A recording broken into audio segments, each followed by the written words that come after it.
창세기 9장 18절에서 29절의 말씀 우리 한 목소리로 읽겠습니다. 방주에서 나온 노아의 아들들은 셈과 함과 야벳이며 함은 가나안의 아버지라. 노아의 이 세 아들로부터 사람들이 온 땅에 퍼지니라.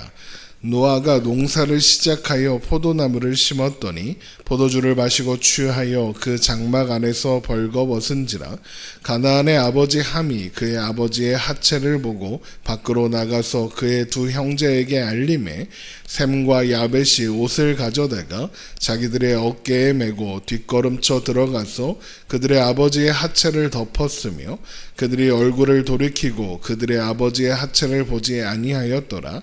노아가 술이 깨어 그의 작은 아들이 자기에게 행한 일을 알고 이에 이르되 가나안은 저주를 받아 그의 형제의 종들의 종이 되기를 원하노라 하고 또 이르되 셈의 하나님 여호와를 찬송하리로다.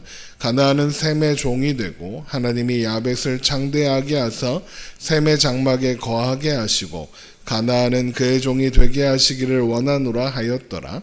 홍수 후에 노아가 350년을 살았고 그의 나이가 950세가 되어 죽었더라. 아멘. 하나님은 노아로부터 시작될 새로운 인류에게 다시는 홍수로 심판하지 않겠다는 약속과 함께 무지개를 언약의 증거로 주셨습니다. 그런데 무지개는 우리가 보고 기억해야 하는 증거가 아니라 하나님이 보시고 기억하는 증거다라고 했습니다. 기억하고자 하시는 모든 것을 기억하실 수 있는 하나님께서 자신이 보고 기억할 증거를 세우신 이유는 그 약속을 받는 사람들을 위해서입니다. 하나님께서 절대 그 약속을 잊지 않겠다고 약속하셨다는 것을 무지개를 보며 기억하고 하나님을 신뢰하며 하나님이 허락하신 안식과 평안을 누리며 살아가면 되는 것이죠. 그런데 이런 기쁨과 소망의 시작도 잠시 홍수 이후의 세상에 문제가 시작되었습니다. 노아가 방주에서 나오고 하나님의 축복을 따라 노아의 세 아들로부터 사람들이 온 땅에 퍼지기 시작한 어느 날 노아는 포도나무를 심었습니다. 창세기 9장 18절입니다. 방주에서 나온 노아의 아들들은 셈과 함과 야벳이며 함은 가나안의 아버지라. 노아의 이 세 아들로부터 사람들이 온 땅에 퍼지니라. 노아가 농사를 시작하여 포도나무를 심었더니. 그래서 포도나무를 수확한 노아는 포도주를 만들어 먹고 취하여 벌거벗은 채 장막 안에 누워 있습니다. 창세기 9장 21절입니다. 포도주를 마시고 취하여 그 장막 안에 벌거벗은지라. 이 장면을 보고 노아가 술을 마신 게 잘못이다, 이런 식으로 생각할 필요는 없겠습니다. 성경이 노아가 술을 마신 것 자체를 죄라고 말하지는 않기 때문에 그렇습니다. 게다가 성경을 보면 포도주는 마음을 기쁘게 하기 위해서 또 진정제로 또 치료제로 사용되기도 하기 때문이죠. 성경은 술을 음료의 하나로 인정하는 겁니다. 그러니까 음식의 하나로 인정하는 거죠.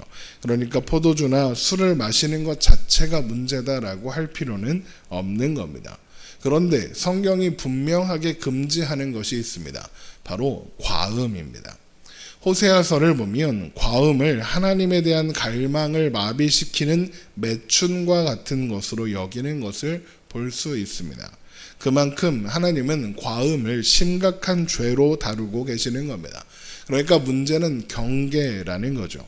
음료로서 술을 마시는 것과 과음하여 취하는 것의 경계는 쉽게 무너지기 마련입니다. 술이 술을 부른다, 그런 말이 있잖아요.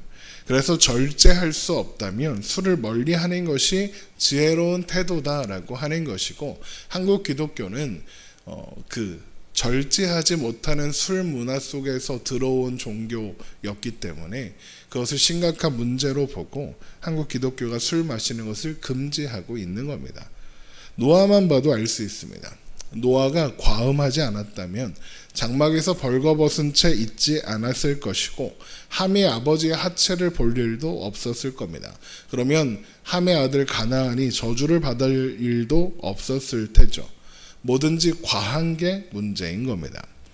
술에 취해서 벌거벗은 채 장막에 누워있는 것을 제일 먼저 발견한 사람은 함이었습니다. 그 모습을 본 함은 밖으로 나가서 그의 다른 형제들인 셈과 야벳에게 알립니다. 창세기 9장 22절입니다. 가나안의 아버지 함이 그의 아버지의 하체를 보고 밖으로 나가서 그의 두 형제에게 알리매.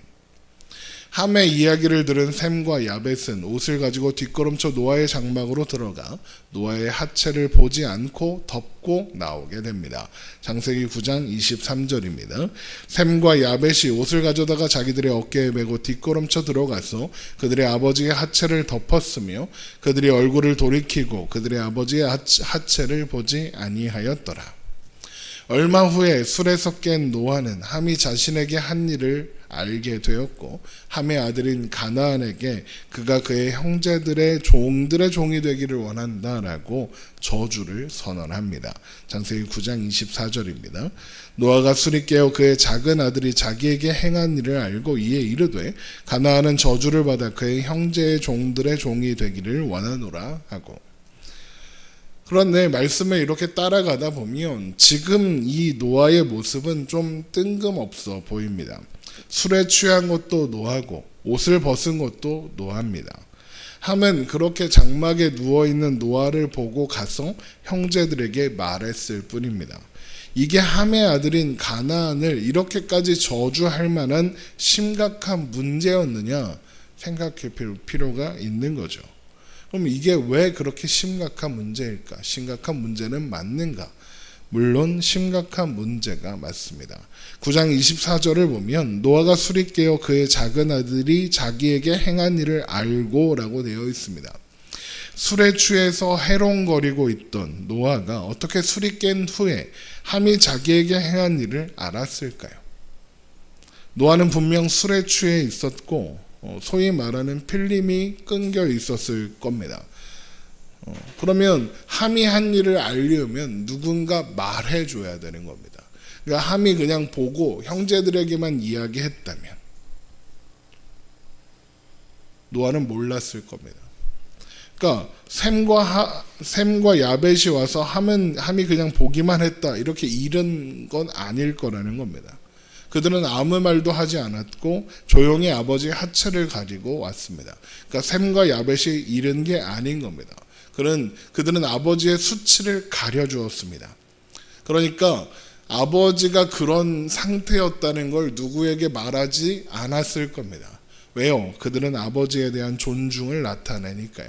그런데 함은 아버지의 수치를 대놓고 말했습니다. 아마도 함은 셈과 야벳에게만이 아니라 다른 가족들, 어머니, 자신의 아내, 형수들, 또 자식들에게까지 떠벌렸을 겁니다. 그래서 술에 깬 노아가 함이 자신에게 한 일을 알게 된 겁니다. 여기저기 떠벌리고 다녔으니까요. 떠벌리고 다녔다는 것이 단순히 그렇게 말하고 다녔다는 게 아니라 아버지를 대놓고 조롱하고 다녔다는 겁니다. 이것이 함의 죄입니다. 결국 함의 죄는 아버지가 옷을 입지 않은 것을 본 것 그 자체가 문제가 아니라 아버지의 부끄러움을 기꺼이 말했다는 것에 있다는 겁니다. 이는 부모를 욕보인 것이며 하나님께서 세우신 질서를 무너뜨리는 행위가 되는 겁니다. 그러면 노아는 왜 함이 아니라 가나안을 저주했을까요? 이것에 대한 여러 가지 설명들이 있지만 모두 추측일 뿐이고 정확한 이유는 알 수 없습니다. 그 중에 가장 설득력 있어 보이는 설명은 창세기가 출애굽한 이스라엘 백성들에게 주어진 책이고 그들이 지금 가나안 땅을 향해 가고 있기 때문이다라고 하는 설명입니다. 셈의 후손인 이스라엘 백성들이 가나안에 살고 있는 사람들을 정복하는 것이 가나안이 노아에게 저주를 받은 심판의 결과다라고 설명하기 위해서다라는 것이죠. 물론 가나안 사람들이 함의 자손들이기 때문에 당연히 저주와 심판을 받아야 한다. 그런 것은 물론 아닙니다. 가나안 사람들이 심판을 받게 되는 것은 그들이 함의 자손이기 때문이 아니라 그들이 함처럼 행동하고 있기 때문입니다. 여기에서 함처럼 행동한다는 것은 아버지를 우습게 여김으로써 하나님의 질서를 우습게 여긴다라는 의미입니다. 홍수 이전의 인류처럼 하나님을 우습게 여기고 자신들의 욕망에 따라 살아간 결과 가나안 사람들은 하나님의 저주와 심판이 그들에게 임하게 되는 겁니다. 그러니까 핵심은 혈통이 아니라 하나님을 경외하고 신뢰하는 존재와 그렇지 않은 존재의 차이고, 그로 인해 초래되는 결과가 무엇인가 하는 것이다 라는 것이죠. 하나님을 우습게 여기고 욕망에 따라 사는 존재의 대표가 함이라면, 하나님을 경외하고 신뢰하며 살아가는 존재의 대표는 셈입니다. 그래서 그는 복된 존재로서 선포되는 겁니다. 창세기 9장 26절입니다. 또 이르되 셈의 하나님 여호와를 찬송하리로다. 가나안은 셈의 종이 되고 하나님이 야벳을 창대하게 하사 셈의 장막에 거하게 하시고 가나안은 그의 종이 되게 하시기를 원하노라 하였더라. 그런데 이 말씀을 잘 보면 셈의 하나님 여호와를 찬송하리로다 라고 해서 셈을 칭찬하는 게 아니라 셈의 하나님께 영광을 돌린다는 것을 알 수 있습니다. 셈을 하나님을 경외하고 신뢰하는 존재가 되게 하는 것은 셈이 아니라 하나님이시다. 노아가 아니라 하나님이시다 라는 겁니다. 이것은 야벳에게도 동일하게 적용되죠. 야벳을 창대하게 하사 셈의 장막에 거하게 하시고 가나안은 그의 종이 되게 하실 분은 하나님이시지 야벳이 아니라는 겁니다. 야벳이 셈의 장막에 거하게 된다라는 이 선포는 훗날 사도행전의 역사에서 성취될 것인데, 그 이야기에 대해서는 다음 시간에 자세히 살펴보려고 합니다.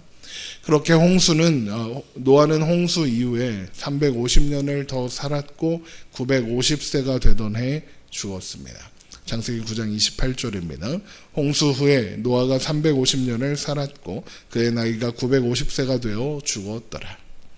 결국 노아는 하나님의 은혜를 받은 자였을 뿐 아담의 후손에 불과하다는 것과, 그러므로 이후에 인류가 사는 길 또한 하나님의 은혜뿐이다 라는 것을 보여주며 노아는 세상을 떠났다라는 겁니다. 그래서 셈과 함께 하실 하나님을 찬양함으로써 하나님을 기대하고 하나님께 그 후손들의 운명을 맡긴 것이기도 합니다. 완전한 인간은 아무도 없습니다. 노아도 그렇습니다. 모두 하나님의 은혜가 필요하고 하나님의 은혜를 받은 사람이 있을 뿐입니다. 우리도 마찬가지입니다. 이것을 기억하며 하나님을 바라보고 하나님께 기대어 오늘을 살아갈 수 있는 우리가 되기를 주님의 이름으로 축원합니다. 기도하겠습니다.